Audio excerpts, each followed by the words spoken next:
Hey guys, welcome back. I'm Laura Wilkie with Down Home with Lemon Pie, and this is Homeschool Fellowship Friday. All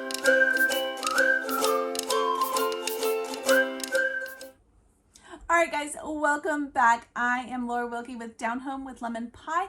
I am a Christian stay-at-home homeschool mama, and I have 7 little ones. 6 of them are school age, ranging in age from twins in kindergarten all the way up to 7th grade, and I have a toddler in the mix. So we are a busy family, but we are a Charlotte Mason homeschooling family, and you know what? A lot of people have asked me, I even asked myself this years ago, how do I fit in all of the subjects? How do I fit everything into our day? And I'm going to tell you guys right now, we fit it all into 3 hours a day for our entire homeschool day for all 6 kids that are school age, and that includes a toddler running around, keeping us all on our toes. So this is our schedule. I'm going to be sharing it with you guys today, showing you how to fit in all the subjects.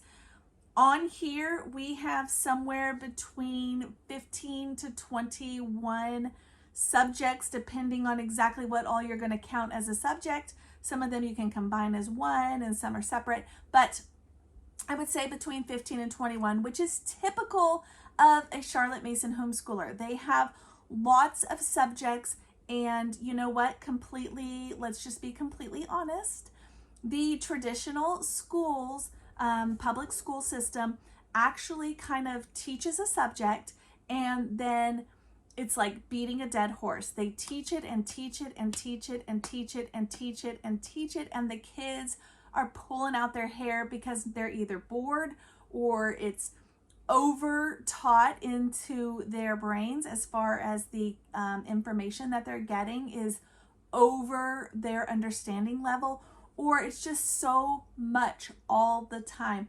And they do this typically from 8 to 4 every single day, 4 days a week, 5 days a week. Some schools are different, but Charlotte Mason homeschooling does a whole different approach. And I hear lots of people ask me all the time, how do you fit it all in? How do you do everything? What in the world? How are you teaching all these subjects? And the truth is, the kids are learning them completely. They are thriving, and we are teaching these subjects in short lessons that are changed frequently, and they are spread out throughout the morning into a 3-hour block that we have. So it's super simple. First hour, second hour, third hour. It is so easy. And I'm going to walk you through how it works in our home, what each of those hours looks like, what we do during each hour, and you'll see. It's so simple.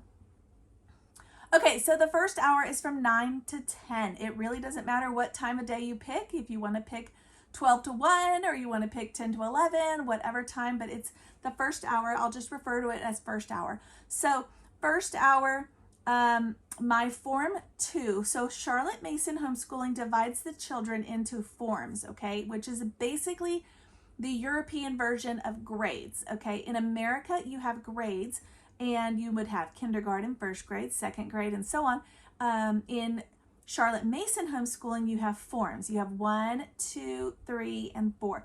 And I think it stops at 4. It might be a 5. I think it stops at 4, but we haven't gotten that far, so I can't remember. But in Form 1 for our home, we adjust them slightly, but right now it is kinder to 3rd grade, okay? Sometimes if I have a 3rd grader that is really doing really well, I might move that 3rd grader to Form 2. If I have a pre-Ker, I might just add that child into Form 1.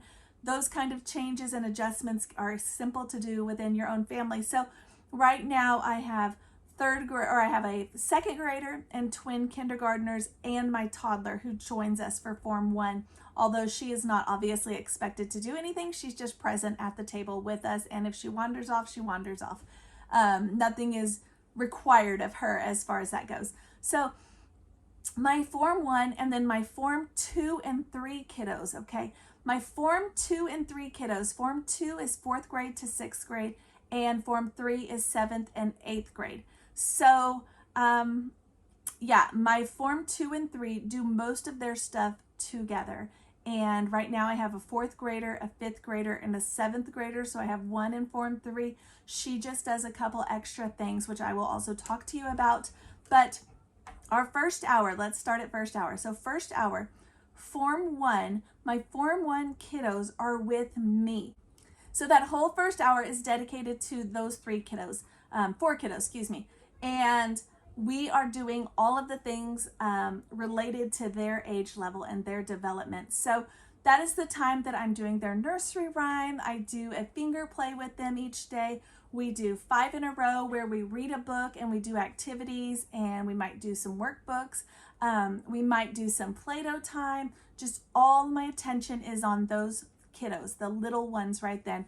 And they might have daily work that day. They might be using letter tiles to spell words or to practice their ABCs. They might be matching cards. They might be doing some Montessori 3-part cards, just whatever we're doing. It's a craft maybe, whatever we're doing. It's the whole hour is dedicated to those kiddos in Form 1. So during that time, my Form 2 kiddos, my 4th grader, my 5th grader, and my 7th grader are working independently on their core subjects for their independent grade levels.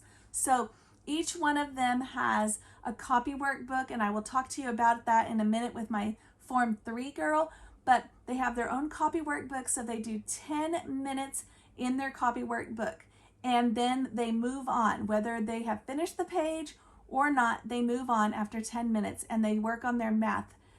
I've allotted 30 minutes for their math, but if they need additional time, of course, they can take that time as well. So then the next thing they do is their math, which is teaching textbooks. And then they do independent reading, which they each have a book assigned to them. I shared with you guys their book list, and they pick a book off that, and that's the book they read, and they read it for 20 minutes. So if that is 1 chapter, if that is 4 chapters, whatever it is, they just read it for 20 minutes.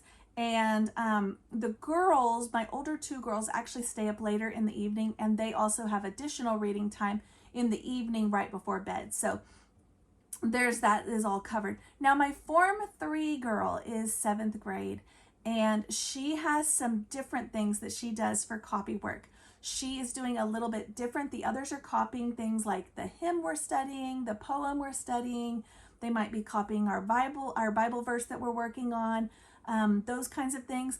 My Form 3 girl is actually during copy work time doing a presidential study right now. She has a couple different things that I have picked out, but right now she's working on a presidential study.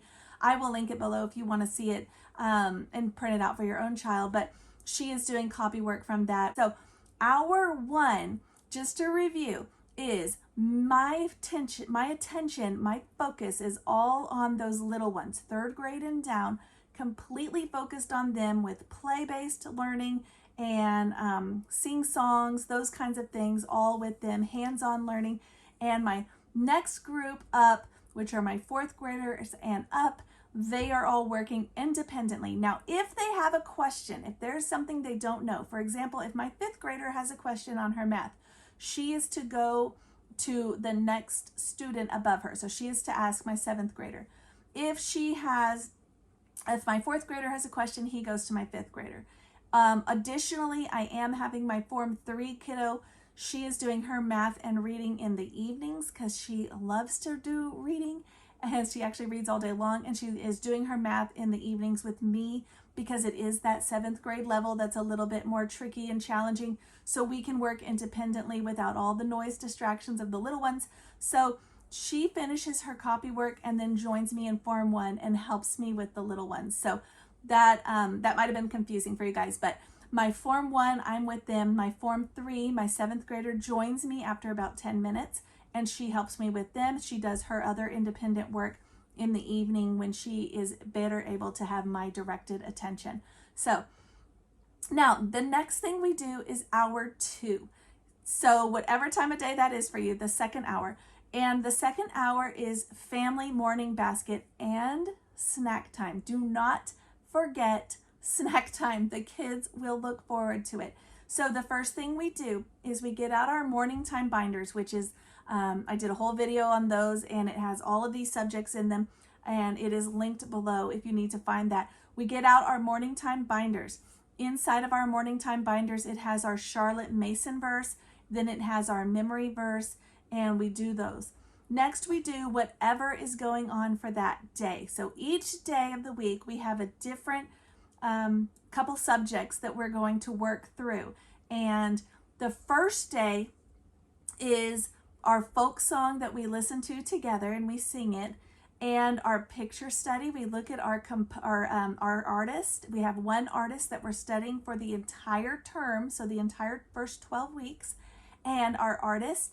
And then we look at our history lesson, and I read that aloud. The way this looks in play is I do everything except for the history reading with all of the children together. Then I serve snack, and after I've served snack, the Form 1 kiddos are welcome to leave, and they usually choose to either go outside to play independently, or they will go to their room to play something in their Magnetiles or Little People or Cars or Army Men or whatever. And my toddler goes down for a nap during this time. So right when we finish hour 1, toddler goes down for a nap, and everybody sits together. We do our morning menu, our morning binder, our morning time binder together, all except the history lesson. And then I excuse the little ones, and then we do the history lesson together with just my Form 2 and 3 kiddos. Sometimes my second grader will sit and listen if he wishes, but it is not required. The reason for that is it's just, usually the lesson is over their heads anyways, and they're not going to get as much out of it, and it's going to be more challenging for everybody else who's trying to listen to have them in the same room. Sometimes I will require them to stay if it's something I think is more easier for them to understand or something. Sometimes I will have them stay, and I'll give them a coloring page or a quiet activity, but more often than not, I go ahead and let them excuse. They've already had more than enough time for their own lessons during that first hour that is age appropriate for them. We must remember that our children, the amount of lesson they need per day is not what the school system tells us. It is so much less, and 1 hour is plenty of time if it is all your undivided focused attention. So I will go into that in another video, but so that's the first day. We do our folk song, our picture study, and our history lesson. On the second day, this would be like Tuesday, for example, we do our hymn. We listen to it and they read through it. It's in our binder together. We do our poem. We have a poet that we focus on each term. And then we do the second part of our history lesson. And sometimes that second part, right now, it is another reading from me, but sometimes in years past, it maybe was the journaling for that history lesson, or maybe it was a craft that went with that, or an activity that went with the history lesson, something like that. Right now, because of the program that we're using and the amount of information that is included, it is a second reading. So we go through that. Everything's exactly the same. The little ones are joining us for the hymn and the poem, then they're excused, and for snack, then they're excused while we do the history reading.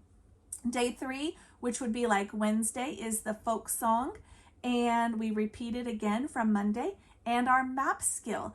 And our map skill is either related to maps in general, or it is related to our history lesson, the location of what we're studying in history. So either one. And then our geography lesson, they're excused usually before the map skill because it's writing. They are usually excused, and we'll do snack before the map skill, and then map skill and geography will be with my bigger kids. Geography right now, I will have to do a whole video on that, but geography is more of a biblical geography as far as where the Bible's being shared, who needs the Bible, those kinds of things, and where those people live and the hardships that they experience is what we're studying this year. The next day, which would be Thursday, is we would start with our hymn. Of course, all of this is after our memory verse. We would do our hymn and our logic activity, which we have these like perplexers, or sometimes it might be a game or something. And then we'll do our Bible study together. The bigger kids are usually excused, or the little ones are usually excused before the story, but sometimes, again, they stick around for it because right now we're reading through Little Pilgrim's Progress and they are really enjoying that. So the next day is Friday. That's the last day. And we do all of the same things. We do our memory verse and then we do our nature diagram. This is something new. And we look at our nature diagram. It's an anatomy of something in nature. And it might be the animal and their home, or it might be, for example, like the layers in the pond, or it might be layers in the rainforest or something like that. We look at that, discuss it, and it is included in their morning menu. So you might want to go check out that video if you're confused about how that works. And then we work on their character trait, which is from a book that we're working on. I just pick a book that focuses on character and we just read the next story or chapter. And then we also do something for American history. So no matter what time period we're studying in history, Friday we focus on American history. It might be a biography, like a chapter book. It might be a picture book. It might be a little passage that was in our history book that I saved for Friday. It might be something, but it's something related to American history. So we do that. That is the whole second hour. This sounds like a lot, but it is not. We often have time for bathroom breaks. We often have time for somebody spilled and we need to clean up. We have time in there for me to prepare the snack. All of that is in that 1 hour. I don't have it prepared in advance except for their binders, but that is it. There's plenty of time in that 1 hour to go through that because, like I said, this is Charlotte Mason, and in Charlotte Mason, you do very short, quick lessons. So the last thing on each day, the history, the geography, the Bible study, those things usually take up the last 20 to 30 minutes of that second hour. The beginning of it is just little like snippets, little 5-minute snippets here and there. So about 2 minutes or 3 minutes on our memory verse, couple minutes on our folk song or our hymn or our nature diagram, couple minutes, maybe 5 or 10 minutes on our picture study, maybe 5 or 10 minutes for me to set up the snack. It all goes so quickly. And those kinds of lessons keep the kids engaged and from getting bored because it does. It just keeps moving along. So after second hour, we need a break because, like I said, that last part of second hour, usually the last 20 to 30 minutes, they've just been sitting listening to something. They've been listening to me read about geography or history or Bible study or American history, and it's time to get up. So the next thing we do is Charlotte Mason calls it drill. We are focusing on still learning about exactly how drill works. So I don't have a good explanation for that for you guys, but another thing that you can do just as easily is just get outside, do some stretches. We've done stretches, we've done exercises, we've done, okay, we're going to go outside and jump rope for 5 minutes, or we're going to, whatever it is. Just kind of get them up and moving for a few minutes, not very long, just a couple minutes, about 5 to 10 minutes, I say, is about all we usually do.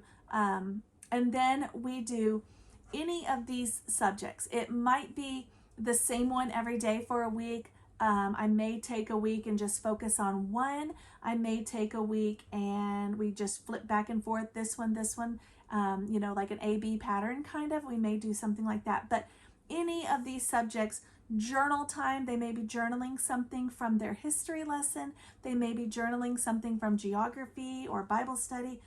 Spelling time, they may be practicing spelling words or a read aloud. If I have a read aloud focus at that time. Right now I don't. Right now we just already finished up our focus on our read aloud. So right now we're doing spelling really pretty much that whole time. We're just really focusing on spelling right now, but it can be any of those things. And I just kind of pick and choose depending on what's going on in our lessons, how our days are going, how our homeschool routine's going, where I'm seeing a need or somebody struggling. If I'm seeing they're struggling in spelling, we may work harder on it. If I'm seeing we haven't done journal in a while, we may focus a few more days on that. If I find a new book and I want to do a new read aloud, we may focus on that, whichever it is. So journal, spelling, read aloud, anything else I want to throw in.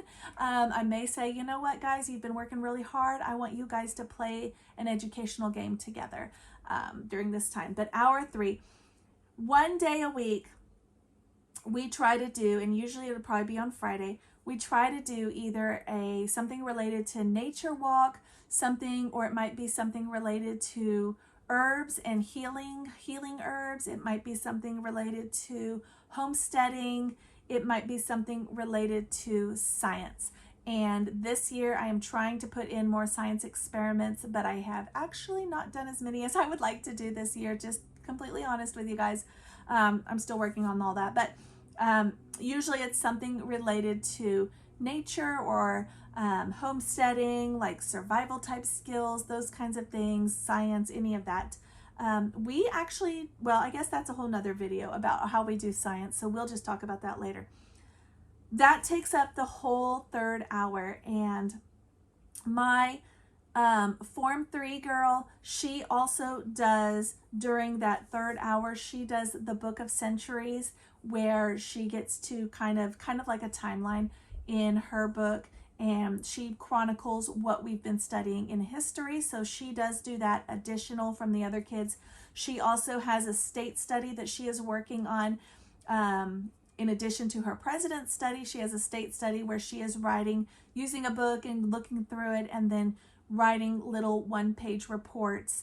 And when I say report, it's not like a whole page of writing. It has pictures and things on each state. So that is something that she is working on in addition, kind of as that big kid Form 3, just having a little bit more on her plate to juggle. So, and then she has a massive reading list that she also spends time during that 3rd hour working on it. So that takes us all the way up to lunch. So that is 9 to 10, 10 to 11, 11 to 12, 3 hours. Super, super simple. Oh, I forgot to tell you guys, during that 3rd hour, we also sometimes do a handcraft. I should have told you that. We sometimes do a handcraft too. We might do, not crocheting, we might do needlepoint. We might do something with clay we did recently. I'm trying to think of all the things we've done. We've done stop motion movies. We've done just all kinds of things. But we do some sort of little project or handcraft at that time as well. Like I said, not every day, not even every week, just however the week is going, I plug them in. And I kind of leave that open because, for example, it's fall right now. The other day we were given a bunch of apples, and I left that time open, and it was perfect because we had time that we could can some applesauce and apple butter. There's just all kinds of things that might come up, and it's a perfect time just to have a little bit of time built in, so you're not struggling and stressing over trying to figure out when you're going to fit all this in. So 3-hour homeschool, my children get all of this rich subject matter. They get science, they get nature, they get homesteading, they get reading, they get copywork, they get math, they get literature, classic literature, they get folk songs, picture study, artist study, composer study. Sometimes we throw that in. Right now it's in our history time. History, geographies, hymns, logic, Bible study. There's just so much, and it's so rich, and it only takes 3 hours a day. People are blown away when they see 3 hours a day. So this I will hold up for just a minute to show you guys so you can see.